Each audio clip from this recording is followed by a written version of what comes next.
Hi friends, அஸ்ஸலாமு அலைக்கும். இன்றைக்கி நாம் பூ மாதிரி இடியாப்பம் அதை எப்படி செய்கிறதுன்னு பார்க்கலாம். நான் ஒரு 5 kg பச்சரிசியை நல்லா கழுவி எடுத்துக்கிட்டேன். அதை மாவு மில்லில் ஈர அரிசியாக நான் இடிச்சுக்கிட்டு ரெடி பண்ணிட்டேன். அதுக்கு ஒரு பெரிய கடாயில் இடித்த மாவை போதுமான அளவு சேர்த்துக்கலாம். இதை கைவிடாமல் நல்லா கிண்டிகிட்டே இருக்கணும். மாவு நல்லா வறுபட குறைஞ்சது ஒரு 20 நிமிஷம் ஆகும். இப்படியே எல்லா மாவையும் நம்ம வறுத்து எடுத்துக்கலாம். நான் 5 கிலோ அரிசி மாவுக்கு எனக்கு 3.5 கிலோ அரிசி மாவு தான் கிடச்சிச்சு. அதில் வறுபட்ட கப்பியை சர்க்கரையை போட்டு பிள்ளைகளை கொடுத்தா நல்லா சாப்பிடுங்க. என்னோடய மாமியார் ஊர்லலாம் இப்படித்தான் இந்த மாவு ரெடி பண்ணுவாங்க. சூப்பராக சாஃப்டாக இருக்கும். எனக்கே டெம்ட் ஆன ரெசிபி இதுதான். இதுக்காக காலை வேலையெல்லாம் சீக்கிரம் முடிச்சுட்டு நான் ரெடி ஆகிட்டேன். நீங்கள் நினைக்கலாம் சும்மாவே அரைச்சி சாப்பிட்லாண்டு, ஆனால் டேஸ்ட் வேணும்ல, ரிஸ்க் எடுத்து தானே ஆகணும். எங்களுக்கு ரிஸ்க் எடுக்கிறதெல்லாம் ரஸ்க்கு சாப்பிட்ற மாதிரி. என் ஃபேமிலிக்கு 1.5 கப்படி மாவு எடுத்திருக்கேன். இதுக்கு தண்ணி நல்லா இந்த மாவுக்கு கொதிக்கணும். தண்ணி நல்லா கொதிச்சாதான் மாவு நல்லா சாஃப்டாக இருக்கும். அந்த தண்ணியில் உப்பை ஆட் பண்ணி நம்ம மாவை கிண்டணும்.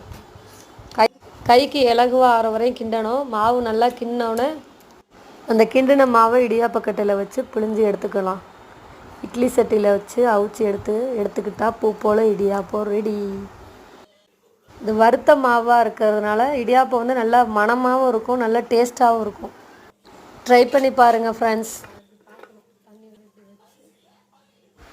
ஒரு 3 நிமிஷத்துலேயே இந்த இடியாப்பம் வெந்துடும். நீங்கள் லைக் பண்ண எனக்கு அதிகமாக மோட்டிவேட் ஆகி நான் அதிகமாக வீடியோஸ் போடுவேன் ஃப்ரெண்ட்ஸ்.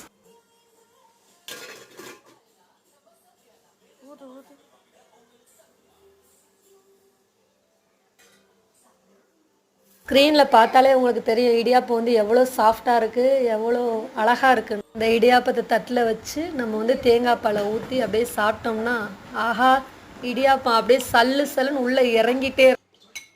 இடியாப்பத்தில் தேங்காய் பால் ஊற்றி சாப்பிட்றது அது ஒரு டைப்பு. இதை இன்னொரு டைப்பாகவும் சாப்பிட்லாம்.